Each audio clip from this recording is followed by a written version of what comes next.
of Jamaica. Call the PIOJ at 876-960-9339. Has started already. That's it for today's program. Join us next time when we'll highlight happenings round about JA. Until then, I'm Joy Kelly with studio engineer Joel Samuels. Walk good. A production of the Jamaica Information Service, the voice of Jamaica.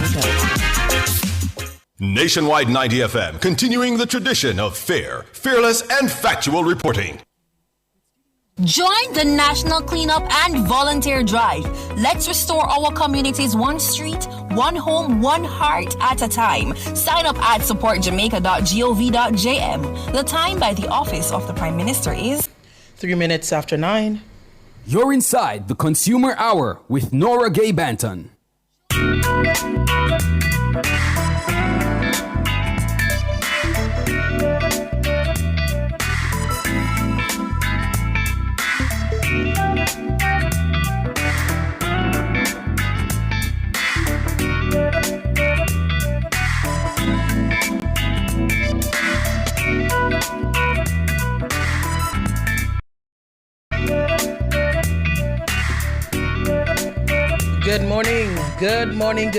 Good morning to you. It is Monday. We're in a brand new month and a brand new week. It's Monday, February 2. February has started yesterday. It's February 2, 2026. We are alive and well, and for that we give God thanks. Good morning to you. If you're listening on the 90 FM band, 90.3, 90.5, 90.7, or 90.9, thank you so much for joining us on your radio. If you are listening and watching on our YouTube channel, good morning to you. The channel is Nationwide 90 FM Live 2. That's Nationwide 90 FM LIVE with the number 2 beside that. I want to say good morning to those of you who are in the YouTube chat. I am seeing Rick Jam NYC. Good morning to you. Also seeing Albert Morgan. Good morning, Albert. Merlin Russell. Roger Smart, good morning to ya. Errol Townsend, good morning to you as well. Monica Stone, good morning. Cynthia Matheson, Kirkland Salmon, good morning. Everton D, Captain J, and all the others over there on YouTube. Big up on yourself every time. If you are listening from our mobile app, it's Revo News, available for free on the Google Play and the Apple App Store, and those on our website. The Listen Now option, or whether you're watching on revonews.ai, good morning to you as well. It's a Monday morning, chilly Monday morning. It's pretty cold here in Jamaica, and I know those of our listeners in the diaspora, it's nothing compared to what you're experiencing with the snow and all of that, but it's cold for Jamaicans, you know? Those of us who live here and are used to the warm sunshine, it's nothing compared to that at all. We are very, very, very, we cold, man. Everybody outside of them long sleeve and them jacket and them things, we cold. Look here, I was coming upstairs, up the building, and breeze nearly blowing me away outside. And if breeze nearly blow me away, one must know, say, a chang breeze outside. And you know, we are close to the water, so all of that added bare open space. Trust me, man. Trust me. It's going on outside. It's going on. I'm hearing there are some places in Jamaica, it's 13. You know, I wish you guys all the best, you know. But please, stay as warm as you can. It's a Monday morning, which means it's time for Immigration Mondays.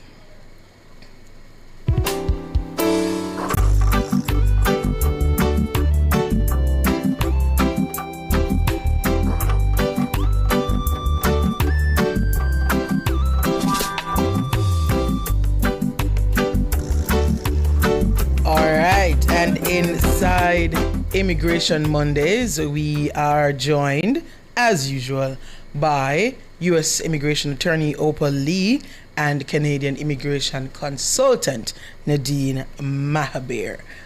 Good morning to you, ladies. Good morning, Nora. Good morning, Nadine. Good morning to our wonderful and loyal listeners and viewers. Happy Chilly Monday. Good morning, Miss Nora. Good morning, Miss Lee. And yes, good morning to our listeners and viewers. It is windy like crazy here. Yeah. And Nora, a very special good morning to Mr. Hughes. We wish him a speedy recovery. Yes, yes. Mr. Hughes is doing well. He's recovering well, and he's at home, and I'm sure he is resting. Well, we hope he is. He should be. But knowing him, he's probably up doing something. But he is doing much better. Thank you so much for all the well wishes that we have been seeing coming in on social media and on our own platforms here. All right, so inside Immigration Mondays, if you're new here, we usually look at immigration-related matters concerning the United States and Canada. In the beginning of the program, we usually get an update from both Nadine and Opal on any immigration-related news, updates, information for our listeners to note. And then after that, we open the phone lines for you. So if you have any calls, you can, well, if you have any questions, you can give us a call, or you can leave your questions in the YouTube chat, and we will try our best to answer as much of those as possible. So we're going to jump right into the updates. Going to start with you, Nadine, and then Opal. Hey, thanks, Nora. Actually, not much of an update, but what I would like to talk about this morning, Nora, is persons who come to Canada as a visitor, and then they may need to stay longer or want to stay longer. As you know, Nora, when you come to Canada as a visitor, the maximum time you're normally given is 6 months.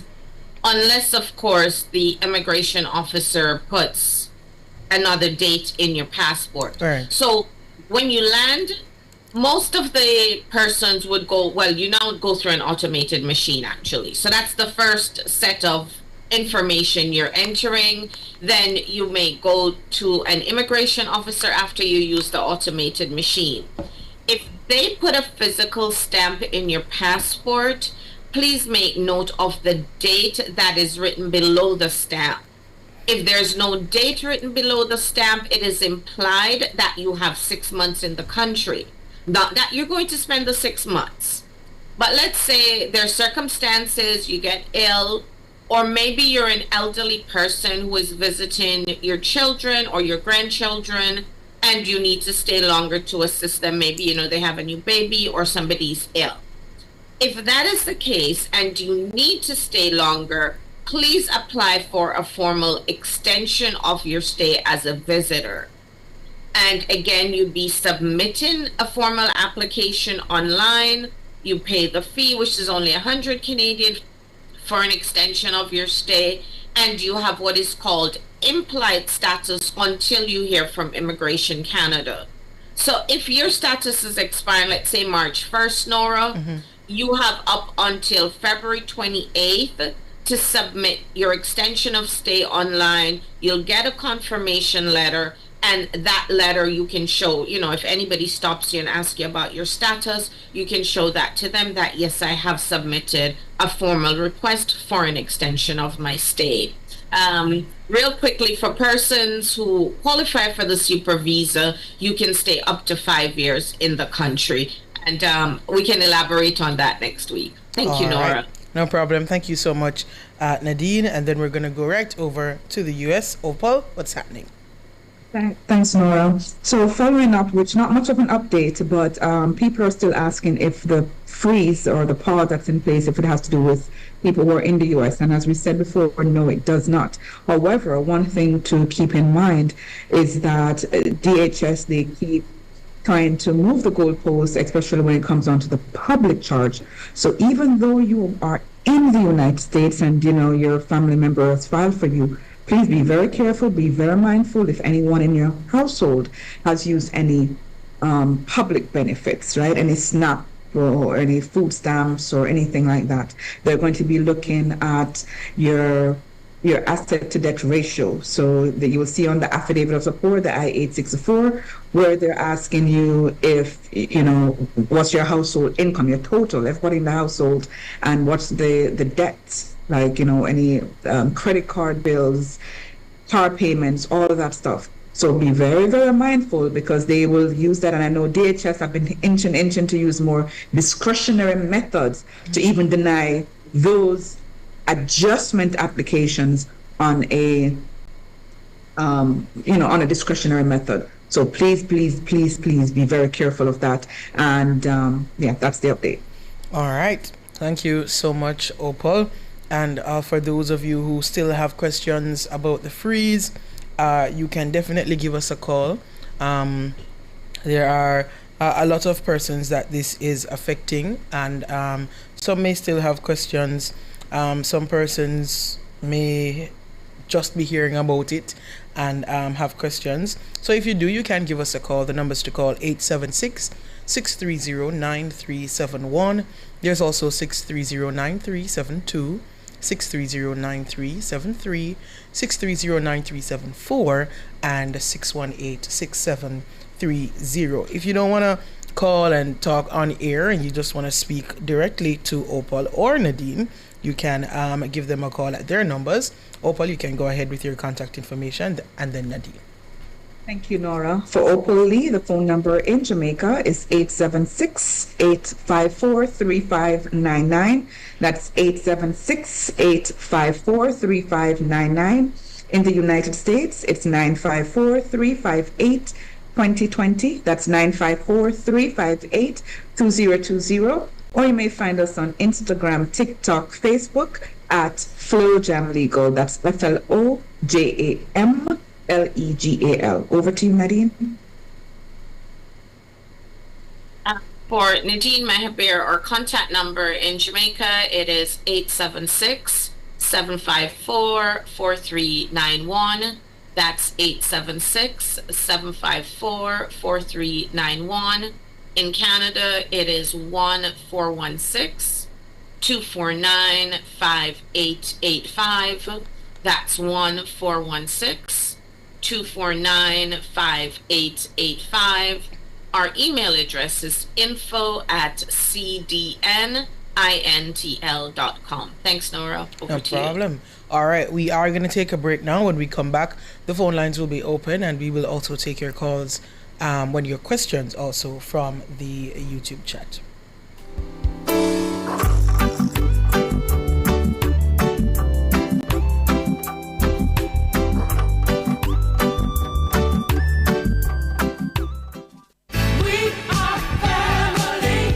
Nationwide has always been a family. Now we're making it official. Family Club coming soon.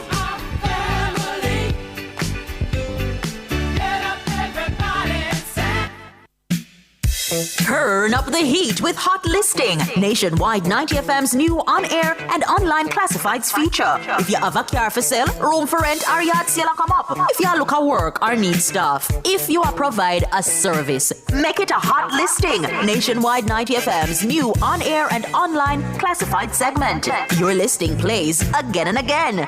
From morning till evening. You sing it, we play it. You say it once, Jamaica hears it all day, every hour. Contact our sales team now at 876-630-1210 or sales at nationwidenewsnetwork.com. Hot Listings on Nationwide 90 FM, a new revolution in media.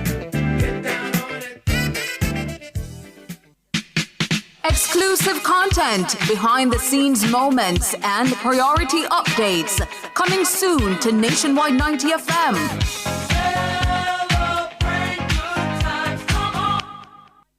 Every day, Jamaicans have something to say. In the group chats, on social media, in the streets, there's a place where it all comes together. The comment section. This is not a lecture. This is not a call-in show. This is the hottest topics of the day, filtered through real opinions, real WhatsApp messages, real voice notes, real reactions. You agree, disagree, sound off, text it, voice note it, debate it. Comments section, Monday to Friday from 7 to 7:30 p.m. only on Nationwide 90 FM, the new revolution in media. The Nationwide family. Something big is on the way. More access, more exclusives, more of what you've been asking for. Coming soon.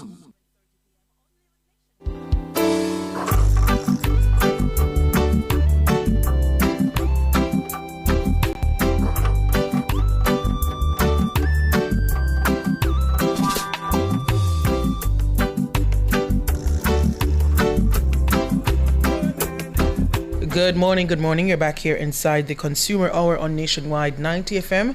I am Nora Gay Banton. It's a Monday morning, which means it's time for Immigration Mondays. If you're just joining us, you missed the update, so you can watch that a little later. But we're going to take your questions now and your calls. I see some questions in the YouTube chat, but we're going to jump to the phone lines first. Raquel is on. Good morning, Raquel. Good morning. How are you guys? Doing good, Raquel. All right. I have a question for Miss Opal. Yes, you can go ahead. She's all here. right. First, I want to thank you guys for what you do for the Jamaican people. You know, for persons like me who can't afford an attorney, I must commend you guys and thank you. So, Miss Opal, all right. So, I acquired U.S. citizenship recently. I was born in Jamaica, but I got it through my dad. At the time, my daughter was 3. So I migrated, and her and my husband was here. I filed for them the I-130. My husband got through. They didn't process both applications at the same time, so my daughter's is still pending. There was a little situation, and I had to come with her nanny. So I had to come back to Jamaica, and I'm here with her. My husband left last week. We did 2 expedition requests. They accepted them, but they're still on pending. I did a congressional inquiry. Same thing. My question to you is now I have to leave to go back, and she has a B2 visa. If I take her with me, will it pose a problem if we don't hear anything while she's in status to do the adjustment of status? You're muted. Even though I know you Okay. said you can't afford an attorney, it's one of them that you should have just paid for a consultant, did an private. But I'll just tell you what I've told people all along. Your daughter has a visiting visa. Can she visit? Absolutely. Should you have immigrant intent? Absolutely not. And so you should not be planning ahead that when your daughter enters, you're going to let her stay. That is unlawful. And so you're not supposed to even be having this in your mindset, not be supposed to be thinking it. Right. Okay. All right. Thank you. You're welcome. Have a good day. All right, Raquel. All the best to you and your family. We have some questions here in the YouTube chat. I'm going to scroll to the top if I can find the first one. I think this is the first one. It's for you, Opal. It says, I renewed my U.S. tourist visa. I only traveled twice and did 3.5 months each time. I got called in for an interview and I was denied. Yeah. And I am having this look on my face, right, Nora, because we've spoken about this before. So even though you did not spend that 6 months or 5 months, what they're looking at is that 3.5 months, and not once, but twice. So that's what, is that 7 months, Nora? Yeah, 7 that's months. 7 months. That person spent overseas. Total overseas. I don't know in what period, but that's a lot. And I know, I don't know which employer in Jamaica is giving you 7 months off. And so it's just, every case is different. It's a case by case different. People have different jobs. But it all depends on how you answered your questions too when you went in for that visa renewal. Because they're going to ask you, okay, sir or ma'am, what were you doing in the U.S. for 3.5 months? And it all, and what were you doing in the meanwhile? How were you surviving? How were you providing for yourself while you were there? How much money did you have in the bank? And what kind of vacation is it that you need for a whole 3.5 months? And then you go back to Jamaica and then you go back again for another 3.5 months. What did you miss seeing that you have to go back and see again for the next 3.5 months? So it all depends. But this person, you can't appeal this. You can always reapply for a visiting visa. Next time you can do a consult with our office just so we can look into it and see, what happened, or if you can explain why you spent 3.5 and another 3.5 months in the U.S. All right, here's another one. Rick Jam NYC is asking if that freeze on the interviews also stops the clock on certain categories. No. So what happened is that they're continuing to process the applications themselves. So the immigrant petitions are still being processed. It's just that when you attend the actual interview at the consulate, as a matter of fact, you should know because they're still even giving you interviews. So they're processing all the way up to the interview point. It's just that at the interview stage, they are not authorized at this moment to approve any immigrant visas until the freeze, no pun intended, is lifted. Right. Okay. I know, right? Because it's freeze to be lifted right now, really, truly. Oh boy, and freezes to be lifted. You know, I've been, staying tuned to the news, especially for this reason. And there seems to be, it seems as if they've, when you close a file and you put it away somewhere where it's not going to be seen for a while. There's not even a slight indication as to you're thinking, or just nothing. Just nothing. It's frozen and done with. But hopefully not. And we will hear something about that soon. For you, Nadine, a question from the update or the information you gave earlier for those who want to extend their stay in Canada, based on what you said. You said they can extend it. Question to you is, how many times can this be done? Nora, I suppose you can apply as many times as you want. It's up to an immigration officer, of course, if they approve the extension and what are the reasons for the extension. Interesting.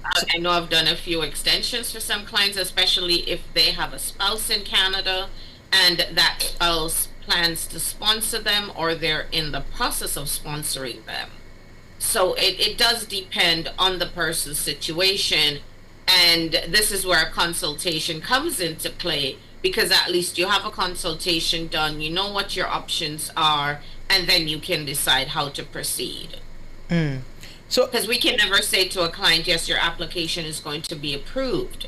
We can only try our best to assist the clients with their applications. Could this affect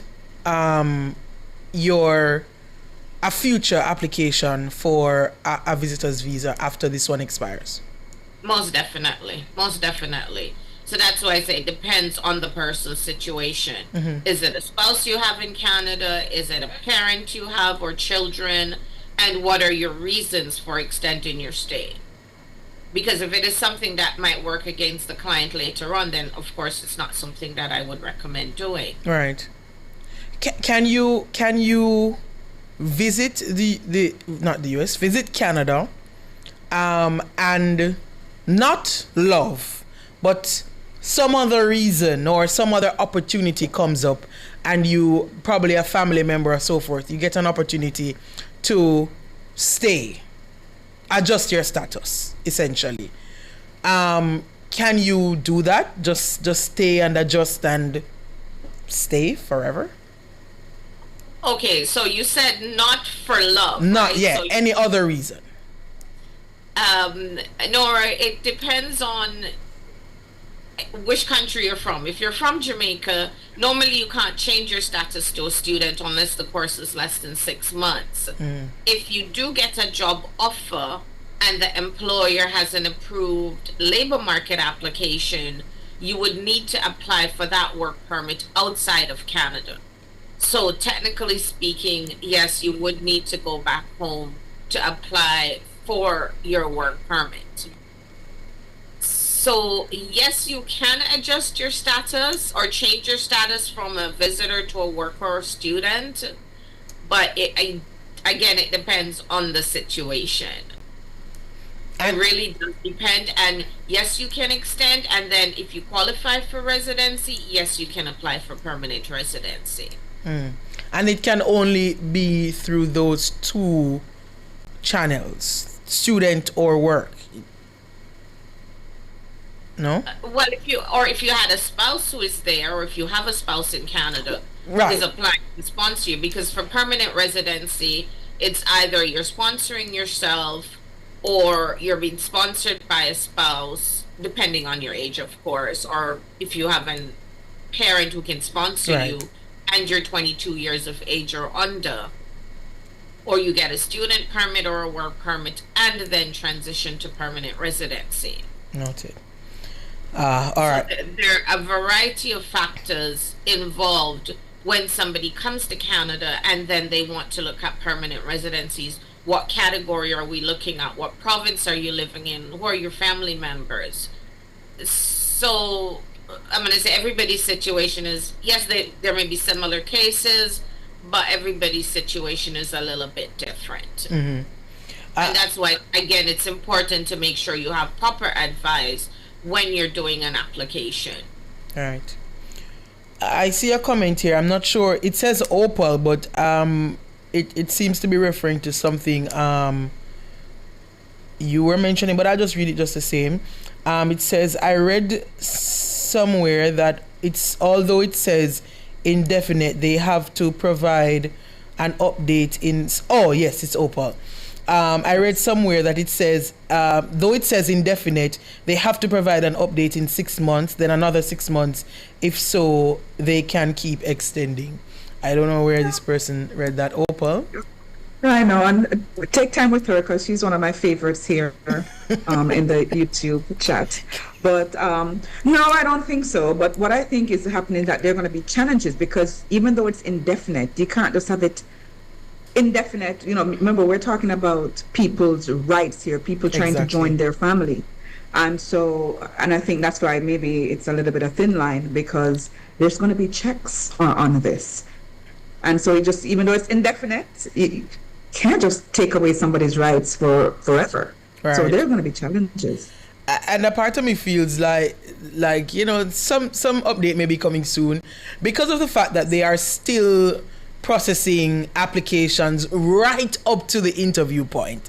Like, I feel like, you know, they're just working out some kinks and they'll be back shortly. You know what I think? I love the U.S. Embassy in Jamaica so much. I know they're going to go to bat for us and say, come on, guys. We keep having these interviews. What are we going to do here? We just have this piling up. So, yes, let's talk to them and let them nudge them. Yes. The backlog, it's the files are going to get, the pile is going to get high pretty soon. And, yeah, they're going to need to clear them. So, well, for those who are in the line, prepare your minds for that backlog because they are still processing. All right. Somebody's asking what rights, but when I come back, I'll explain that. Right. I mean, you still have rights.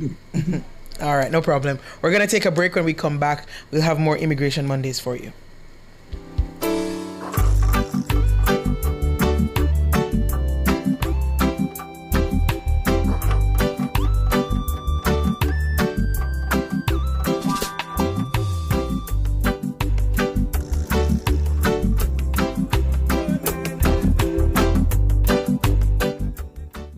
Spectrum Insurance Brokers provides quality insurance coverage and risk management services. The time by Spectrum Insurance Brokers Limited, setting the industry standards, is... It's 9:30. Think you know Jamaica? Culture, sports, current affairs? Then get ready to be put on the spot. Every Saturday morning at 10:30 a.m., Nationwide 90 FM gets the adrenaline pumping with Jamaica's newest live game show. Fast questions, real callers, live YouTube, real prizes. 1 minute you're listening, next minute you're on the spot. Can you think quickly? Can you answer fast? Prove your intellect on the spot. Saturdays at 10:30 a.m. only on Nationwide 90 FM, the new revolution in media.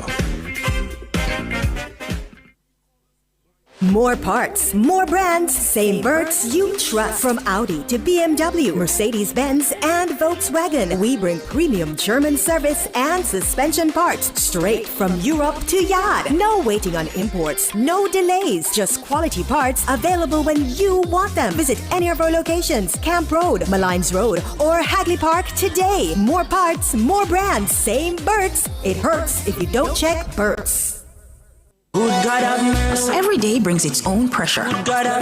Noise, bills, stress. The things that weigh us down and affect our well-being. That's why Nationwide 90 FM has created Wellness, a daily program designed to guide your focus on your physical, mental, emotional, and financial health. Real conversations, trusted experts, practical advice. No judgment and no quick fixes. Just meaningful steps towards better living. Wellness, weeknights from 7:30 to 8 p.m. Only on Nationwide 90 FM. Because progress is a process. It happens one day at a time.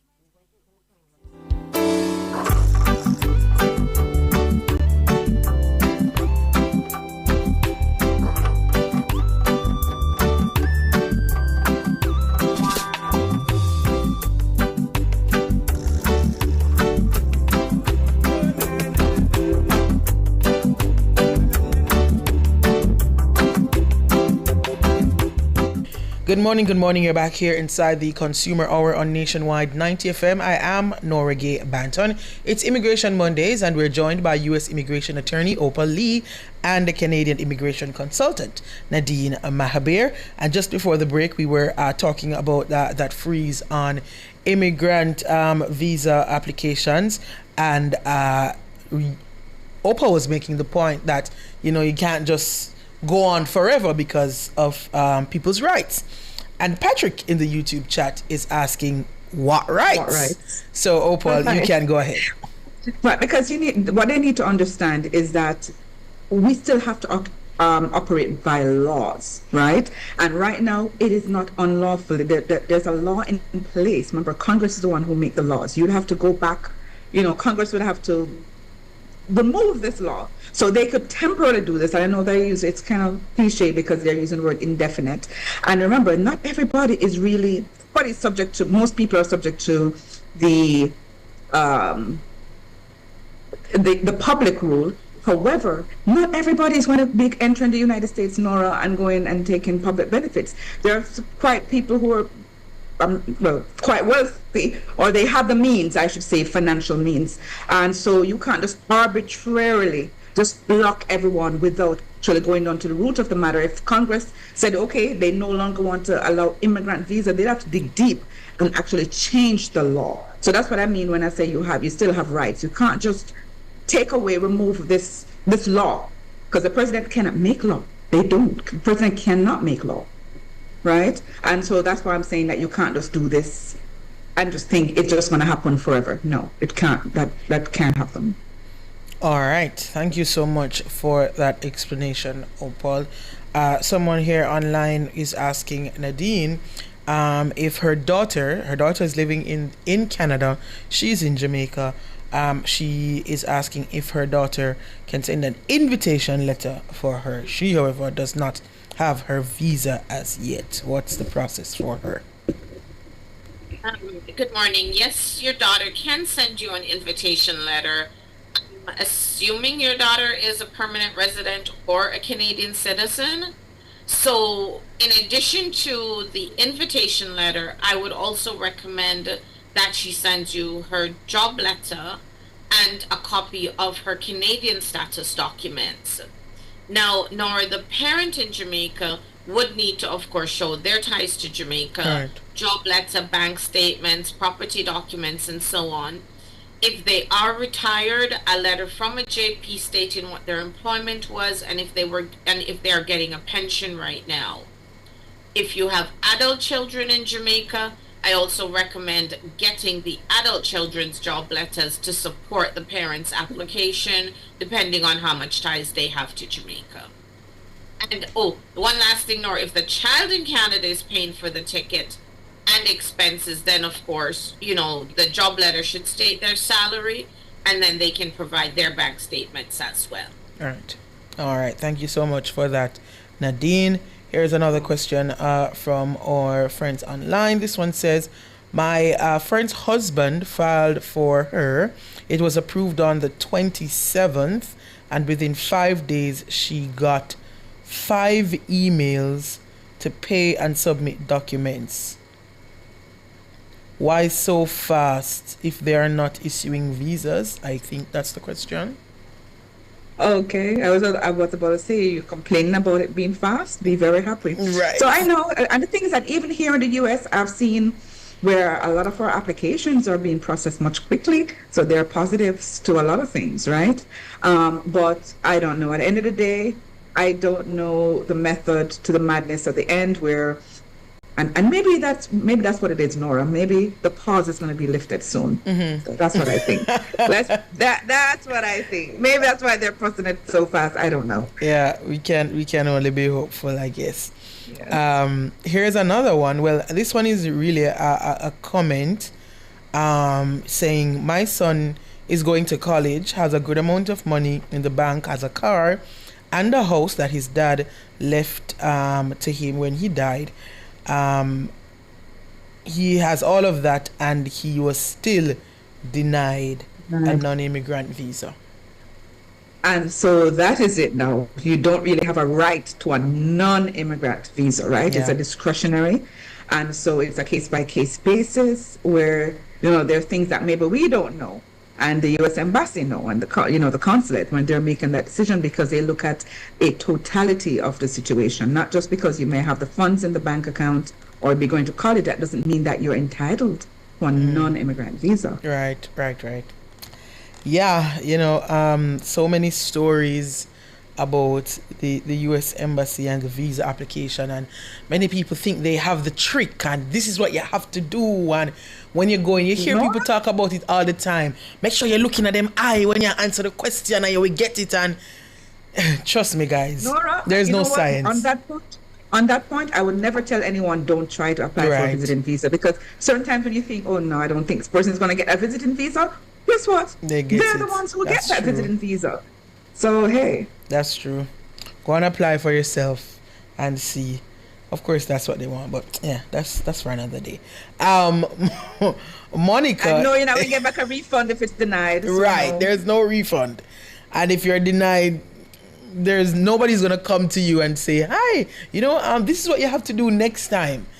I heard a story about some ladies who went and they got the paper, of course, denied, and they were sitting in a corner and they were there for a while, and then the security came and they were like, you got through already, right? And they were like, yeah, we're waiting on someone to explain to us. They're like, no, it doesn't work like that. There is no explanation. You just have to go and try again if you wish. Yeah. Here is another comment. This one, a comment on something Nadine just explained. Monica Stone is asking, why does Canada require so much from people for a visa? Hi, Miss Monica. Why are you giving trouble? I wasn't going to read the comment as is on YouTube. I just filtered it a little and gave it. Yeah. I can't answer that question, Miss Monica. If you're doing an application, the more supporting documents you can provide, the better it is for you. It's a lot of work to put together an application, Nora. And to know that you could have provided just one additional document to probably help your application. If I'm doing an application, I'm going to say to a client, these are the documents you need. Right. Because at the end of the day, if a client's application is refused and it's a consultant or a lawyer that helped them, guess who's the first person to get the blame, Nora? The consultant or the lawyer. Who's going to get the blame. Yeah. Right? They're going to say, oh, you didn't tell me to get this, or you didn't tell me to get this. Yeah. Right? So if I'm doing an application or I'm assisting a client with an application, these are all the documents I need. If you don't want to provide them, it's up to you. Right. But I'm going to tell you what I need. And I think it's, as you said, it's really just supporting documents. Everything as much as you can to help your case. So if you're applying for a visa, it means you want a visa, you want to visit this country, or you want to migrate to this country or whatever. And so as much support as you can provide to say, hey, I'm not coming to your country to stay and feast on your benefits. I'm coming here to visit my family, visit my friend, go to this funeral, go to this conference, and come back. So as much documents as you can provide to say, this is what I'm doing, here's proof, then I think that's it. Look at it that way, and it might not be as jarring for you. Exactly, Nora. Exactly. Right. Kareem in the comments saying, hello, I have an issue. When will the phone lines be open? Kareem, the phone lines are open. Do give us a call. The numbers to call, 876-630-9371. That goes up to 4, and 618-6730. You can go ahead and give us a call, Kareem. Here's another comment in the YouTube chat. This one for you, Opal. I'm in the US on a J2 visa expiring in 2027. My Canadian visa expired in 2022. Oh, this may be a question for you, Nadine. Right. Must I wait until I get back to Jamaica to reapply for my Canadian visa? No, because she said her J2 visa is expiring in 2027. Right. Okay, and Opal, can I ask you just to confirm, what is a J2 visa? please. It's like an exchange, right? It's like an exchange, like a sometimes work study visa, but exchange visa. Okay, thank you. So if she's there on a work study visa, Nora, then she would need to show that, yes, she is maintaining her status. So whether it's she's going to school or she's working, then I would recommend including proof of her enrollment at school and a letter from her employer as well. Now, of course, if you're restricted to certain work hours and information, you would want to show that information on the letter as well. So again, yes, you can apply now because your status doesn't expire until 2027. So I'm going to say you're okay to go ahead and apply now. Show your ties in the U.S. as well as your ties back home. All right. So yes, a lot of supporting documents this one. All right. And another one here for you, Nadine, just before we give the contact information again and go to the break. Just seeking clarity, this one says you said the visa won't be granted past the biometric expiration date for visas, right? Well, your biometric is valid for 10 years. Right. So if you know that your biometrics is going to be expiring soon, no, they won't issue a visa beyond the expiry date. But what you do is you just pay the additional $85 and include a cover letter to say, I would like to do new biometrics, and of course for my visa to be assessed or my application to be assessed bearing the new biometric information. So you will be paying the biometric fees, and once you've submitted your application, you will get the letter to do the biometrics at the visa application center. Okay. Just before we go to the break, gonna allow you ladies to give your contact information. Nadine and then Opal. Thanks, Nora. For Nadine Mahaber, our contact number in Jamaica, it is 876-754-4391. That's 876-754-4391. Canada, it is 1-416-249-5885. That's 1-416-249-5885. Our email address is info@cdnintl.com. Over to you, Ms. Lee. Thank you. For Opal Lee, the phone number in Jamaica is 876-854-3599. That's 876-854-3599. In the United States, 954-358-2020. That's 954-358-2020. Or find us on Instagram, TikTok, Facebook at FlowJamLeco. Over to you, Nora. All right. Thank you, ladies. We are up on the break. We're going to take a break. When we come back, we have more Immigration Mondays for you.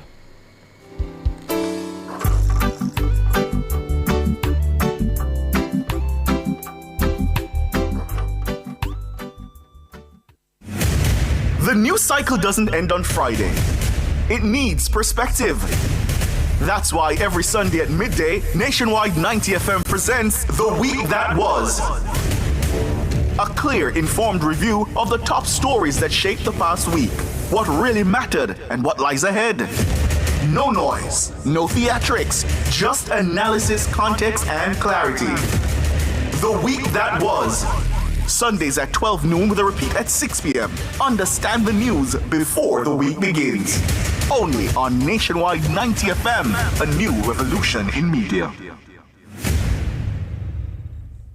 The National Rural School Bus Program is getting smarter. With your child's student ID card, parents receive real-time notifications every time they board or exit the bus. Each card is unique and securely linked to the Ministry of Education, Skills, Youth, and Information database. Tap on, tap off, and parents stay updated instantly. So, how do you register? Number 1, visit jamaica-district.mysmartterm.com/bus-portal/registration. Number 2, enter your child's details. Number 3, upload supporting documents. Number 4, submit your application. It's that easy. Safer, smarter, more secure. Register today and ride with peace of mind. You think you're getting the full Nationwide experience now? You You just wait. The Family Club is coming soon.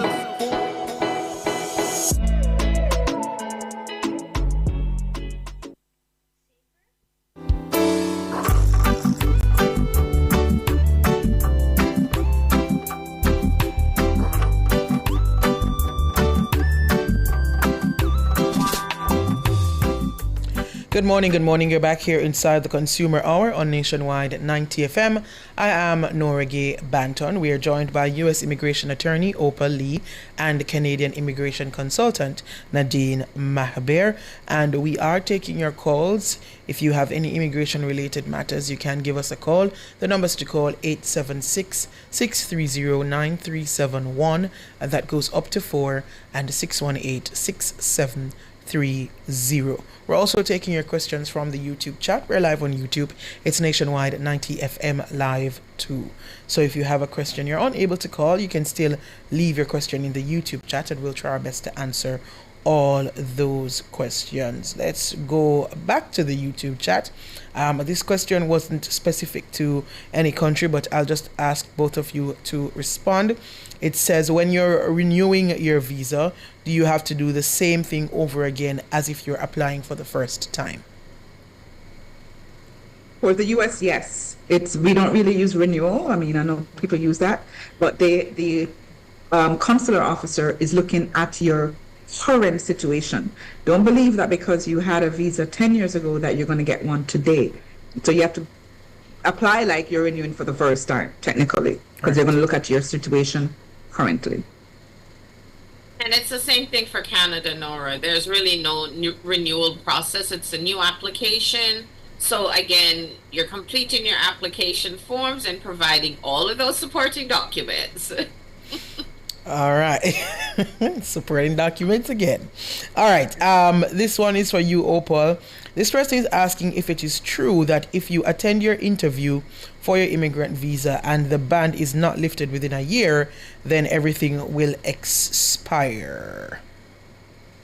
You know, that is something that my colleagues and I were trying to figure out. Our guess is that the consulate, they are denying the applications based on 221G, which 221G is not, even though it's a refusal, it's like a temporary refusal. It's basically saying, listen, they can't approve it right now because the application is either incomplete, lacks required documentation, or it just need, further administrative processing. And then it's just a temporary pause, not a permanent pause. And so what I've always told clients in that situation is that they address the situation within a year. So tell them, if you communicate usually with the consulate and say, hey, I'm still here, remember me?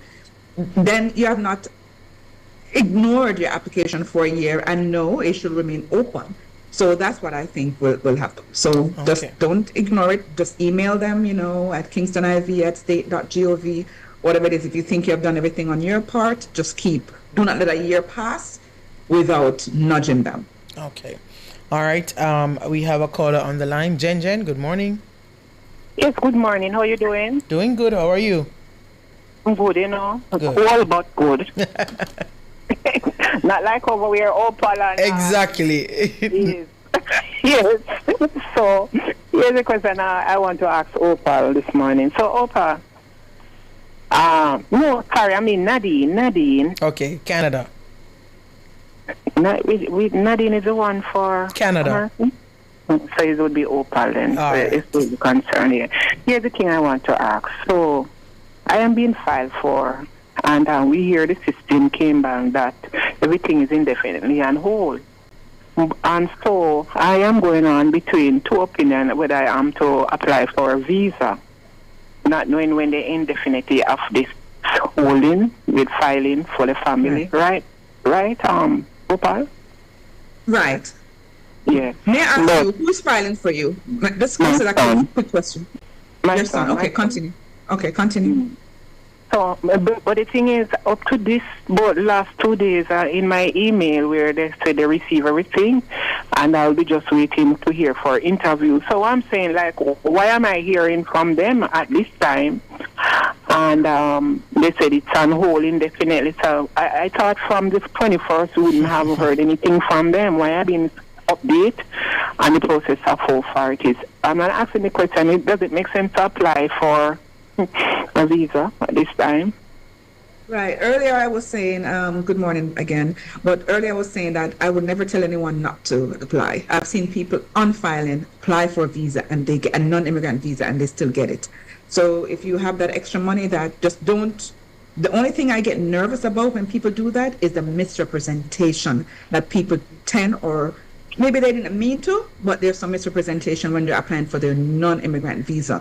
Because if you misrepresent on your non-immigrant visa, it may come back to harm you on your immigrant visa when that time, when it becomes available and it's time to continue the processing. So as long as you be very truthful on that non-immigrant visa, if it asks you if you're on filing, say yes, admit to it. If you have relatives or whatever the question asks about family, divulge that information. Do not hide, because if you rely on that, when your son's application is ready to set at an interview, they may deny it on that basis because you misrepresented. So that's one of the things that I get nervous when I hear people apply for a non-immigrant visa while they're on filing. But other than that, I would say yes, go ahead and apply for it, because we don't know right now when the pause will be lifted. But remember, you have to show why it is that you're in that urge, why you need to go right now. I mean, your son is on filing. What is it that you want to go there now to do that you couldn't have done years ago or whatever it is? So just be prepared for that question, because I'm pretty sure they're going to be asking, what's the purpose? Okay, so never mind the hearing that I'm hearing from the responding then. As I said, they're supposed to do that. They're supposed to keep you abreast and tell you, and that's communication, right? They're supposed to communicate with you and let you know as a case process. So no, don't let them stop doing that. No, we want them to communicate with you. Okay, thank you, Nadine. It's Opal. You got it right the first time. Opal. It's Opal. It's Opal. I'm sure you guys are used to it. All right, Jen, thank you so much for calling. We're gonna have to wrap soon, but 2 questions before we go. One person is asking Nadine. They say they have a visitor's visa. If they can get a work permit through that. Nora, no, you can't just get a work permit as a visitor. You would need, depending again on your situation, do you have a spouse in Canada as a student or a worker, or do you have an employer who is willing to do a labor market application for you? So those are the ways in which, or if you yourself go up as a student, then yes, you can work 24 hours per week during the school term and full-time during the holidays. But just having a visitor's visa doesn't allow you to work. You need to figure out how can you change from a visitor to a worker. Right. And I see a question here from Katie Buelo. It says, Opa, what happens to the persons who go to the embassy for the immigrant visa and they are denied because of the pause? What do they do, or what do they need to do? Right. So it's a question that I just answered earlier. Remember, it's denied under 221G, which is a temporary, should be a temporary denial. So just keep in touch with the U.S. Embassy. I really don't see this happening for a year, though, Nora. Mm-hmm. I honestly believe this freeze will be lifted before that year. But in the meanwhile, just don't let a year pass, Katie Buelo. Just say, listen, I attended my interview and so and so. Is there any update? So just communicate with them. Do not just shut off and pause all communication. Don't do that. All right. Thank you so much, Nadine and Opal.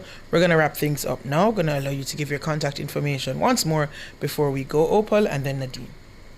Thank you as always, Nora. So Opal Lee, the phone number in Jamaica is 876-854-3599. That's 876-854-3599. In the United States, it's 954-358-2020. That's 954-358-2020. You may visit our website if you wish to make an appointment, and that's www.flowjamlegal.com, or find us on Instagram, TikTok, Facebook at FlowJamLegal, FLOJAMLEGAL. Have a great and productive week, everyone. Over to you, Nadine. Thanks, Opal. For Nadine Mahabir, our contact number in Jamaica, it is 876-754-4391. That's 876-754-4391. In Canada, it is 1-416-249-5885. That's 1-416-249-5885. Our email address is info@cdnintl.com. Thanks, Miss Nora, and do have a great week, everyone. And thank you once again, ladies, for joining us each and every week. You do enjoy the rest of your day and the rest of your week. We'll see you again next week, Monday, when we do it all over again. That's where we're going to leave it for the Consumer Hour this morning. We're making way now for Cliff Hughes Online with Tyrone Reed.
That was the Consumer Hour with Nora Gay Banton.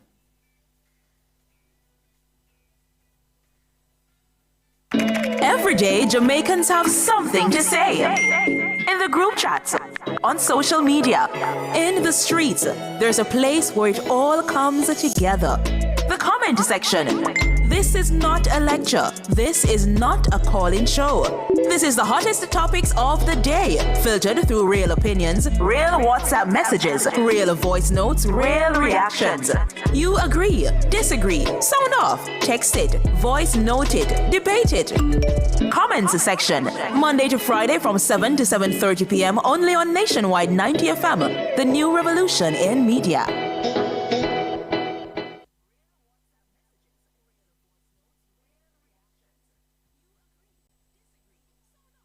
Nationwide 90 FM, continuing the tradition of fair, fearless, and factual reporting.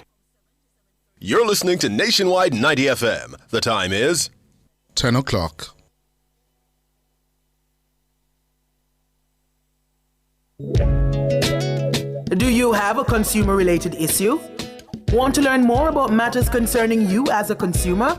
Well, keep it locked to Nationwide 90 FM for the Consumer Hour with me, Nora Gay Banton. Weekdays from 9 to 10 a.m. For all your consumer-centric matters, stay tuned to the Consumer Hour on Nationwide 90 FM, a revolution in media.